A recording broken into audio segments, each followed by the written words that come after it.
সত্যযুগ, ব্রহ্মাণ্ডের একচ্ছত্র অধিপতি তখন হিরণ্যকশিপু। এমন একটা প্রতাপশালী অসুর যার অত্যাচারে স্বয়ং দেবতারাও স্বর্গ ছেড়ে পালিয়েছেন। কিন্তু এই পরম শক্তিশালী বিষ্ণু বিদ্বেষী অসুরের ঘরেই জন্ম নিল এক আধ্যাত্মিক বিদ্রোহী প্রহ্লাদ। প্রহ্লাদের অপরাধ ছিল একটাই, সে তার পিতার অহংকারকে স্বীকার না করে আরাধনা করছিল পরমেশ্বর বিষ্ণুর। হিরণ্যকশিপু তার ছেলেকে বিষ দিলেন, পাহাড় থেকে ফেলে দিলেন, এমনকি সাপের গর্তেও নিক্ষেপ করলেন। কিন্তু প্রতিবারই প্রহ্লাদের বিশ্বাস এক অজেয় কবচ হয়ে তাকে রক্ষা করল।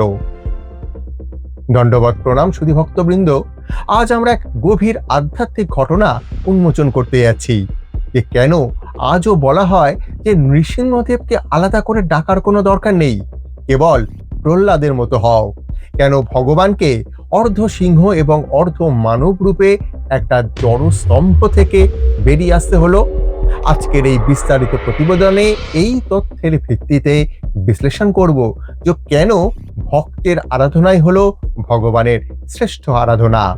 তার আগে মুকং করতি বাচলং পঙ্গং লঙ্ঘয়তে গিরিম যৎকৃপা তমহং বন্দে শ্রীগুরুং দীনতারিণম অজ্ঞানতিমিরান্ধস্য জ্ঞানাঞ্জন শলাকয়া চক্ষুর উন্মিলিতং যেন তস্मै শ্রী গুরবে নমঃ। প্রথমেই পরমারাধ্য গুরু মহারাজ ছিল ভক্তি স্বরূপ সন্ন্যাসী গোস্বামী গুরু মহারাজের অভয় অশোক চরণে জানাই লুণ্ঠিত সংখ্যাতীত সাষ্টাঙ্গ দণ্ডবত প্রণাম। আজ যখন এই ভিডিওটা দেখছেন তখন আপনারা বুঝতেই পেরেছেন যে আমরা কি বিষয়ের উপর আজকে ভিডিওটা আপনাদের সামনে আনতে চলেছি। হিরণ্যকশিপু সাধারণ কোনো অসুর ছিলেন না, তিনি ছিলেন একটা ফুলপ্রুফ অমরত্বের বর চেয়েছিলেন। তিনি ব্রহ্মার কাছে এমন কিছু শর্ত রাখলেন যা ফেরানোটা অসম্ভব ছিল। মানুষের হাতে মরব না, পশুর হাতেও নয়, ঘরে মরব না, বাইরে মরব না, দিনে মরব না, রাতে নয়, অস্ত্রে মরব না, শস্ত্রেও মরব না। হিরণ্যকশিপু নিজে ভেবেছিলেন যে তিনি ঈশ্বরের ঊর্ধ্বে। তিনি মনে করলেন যে প্রকৃতি বা পরমেশ্বরের পক্ষে এই জিনিস ভাঙা সম্ভব নয়। কিন্তু সেখানেই অহংকারের সীমা ছাড়িয়ে যায়, সেখানেই হস্তক্ষেপ অনিবার্য হয়ে পড়ে। প্রহ্লাদ ছিলেন হিরণ্যকশিপুর শাসনের ভেতরেই এক আধ্যাত্মিক বিদ্রোহী। অসুর বালকদের মাঝে বসে তিনি প্রচার করলেন যে শ্রী কৃষ্ণ ভক্তির সুদূর প্রসারী মাহাত্ম্য। তিনি শিখিয়েছিলেন যে এই জগৎ বিষ্ণুময় এবং এই শৈশব থেকেই ভগবানের নাম নেওয়া উচিত। হিরণ্যকশিপু চেয়েছিলেন ছেলেকে রাজনীতি আর অর্থনীতি শেখাতে, কিন্তু প্রহ্লাদ বললেন, বাবা, আমি তো সর্বশ্রেষ্ঠ শিক্ষাটাই পেয়েছি, নববিধা ভক্তি। এই বিদ্রোহটাই হিরণ্যকশিপুর অহংকারকে চূর্ণ করে দিল। যখন তাকে জিজ্ঞাসা করা হলো যে তিনি কিভাবে বেঁচে যাচ্ছেন, প্রহ্লাদ বললেন যে সর্ববিপদভঞ্জন শ্রী হরি আমাকে রক্ষা করছেন।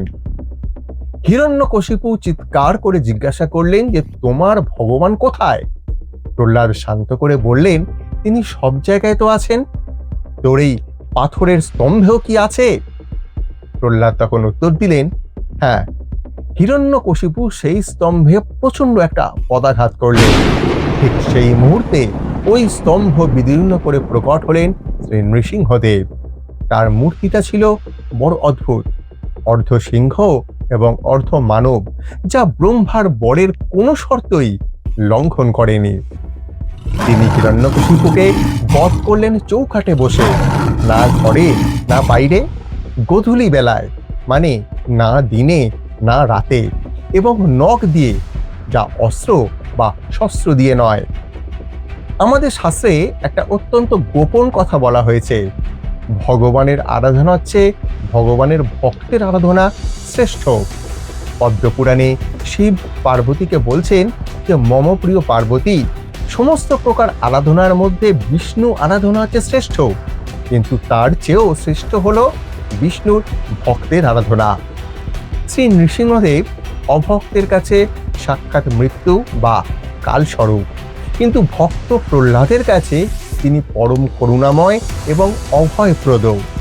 আপনি যদি সরাসরি নৃসিংহদেবকে ডাকেন তবে তার উগ্র রূপ আপনাকে ভীত করতে পারে, কিন্তু আপনি যদি প্রহ্লাদ হতে পারেন তবে নৃসিংহদেব আপনার জন্যে আপনার ডাকে বাধ্য হয়ে আসবেন। প্রহ্লাদ যখন উপস্থিত থাকেন নৃসিংহদেব সেখানে আসতে বাধ্য হন, কারণ তিনি তার ভক্তের সত্যতা কথা প্রমাণ করতে চান। প্রহ্লাদ যখন নৃসিংহদেবকে শান্ত করলেন তখন ভগবান তাকে বর দিতে চাইলেন, কিন্তু প্রহ্লাদ যা বললেন তাই তাকে শ্রেষ্ঠ ভক্তের মর্যাদা দেয়। প্রহ্লাদ বললেন যে, হে নাথ, আমি কি ভক্তির বদলে আপনার কাছে বর চাইব? তিনি বললেন, যারা কিছু পাওয়ার আশায় ভগবানের সেবা করে তারা সেবক নয়, তারা বণিক বা হয়তো ব্যবসায়ী। প্রহ্লাদ কেবল একটি বর চাইলেন, যেন আমার হৃদয়ে কখনো কামনার বীজ অঙ্কুরিত না হয়। এই নিষ্পৃহ এবং এই নিষ্কাম ভক্তি হল নৃসিংহদেবের সবচেয়ে প্রিয় বস্তু। নৃসিংহদেব স্বয়ং ভক্তদের মর্যাদা রক্ষার জন্য আবির্ভূত হন। আজকের যুগেও আমাদের চারপাশে অনেক হিরণ্যকশিপু বা প্রতিকূল পরিস্থিতি আছে। আমরা ভাবি আমাদের টেকনোলজি বা সম্পদ বা আমার দ্বারাই সব রক্ষা পাবে, কিন্তু এই প্রহ্লাদের কাহিনী আমাদের মনে করিয়ে দেয় যে জীবনের চরম সংকটে পরমেশ্বরের প্রতি অটল বিশ্বাসী হলো আসল রক্ষা কবচ। আপনি যদি প্রহ্লাদের মতো বিশ্বাস নিয়ে ডাকেন তবে ভগবান আজও সাড়া দেন, হয়তো স্তম্ভভেদ করে নয়, কিন্তু অলৌকিকভাবে আপনার জীবনে। তাই নৃসিংহদেবকে আলাদা করে খোঁজার দরকার নেই, নিজের হৃদয়ে প্রহ্লাদের মতো ভক্তিকে জাগিয়ে তুলুন, কারণ ভক্ত যেখানে ভগবান সেখানে উপস্থিত থাকতে বাধ্য। আর এই ভিডিওটা কেমন লাগলো? আপনার জীবনেও কি কোনো এইরকম নৃসিংহ মুহূর্ত এসেছে? কমেন্টে জানান। আর ভালো লাগলে লাইক দিন এবং আমাদের এই চ্যানেলটাকে সাবস্ক্রাইব করে রাখুন। আর সবাই মিলে বলুন, জয় নৃসিংহদেব, জয় ভক্ত প্রহ্লাদ। এইরকম ভিডিও নিয়ে আমি আবার আপনাদের সামনে উপস্থিত হব। ততদিন সুস্থ থাকুন, ভালো থাকুন, আর কৃপা করুন আমাদের যেন হরিভক্তি হয়। জয় অনন্ত কোটি বৈষ্ণব বৃন্দের জয়, জয় আকর মঠরাজ মায়াপুর শ্রী চৈতন্য মঠের জয় এবং শাখাসমূহ সমস্ত গৌরীয় মঠের জয়। হরে কৃষ্ণ।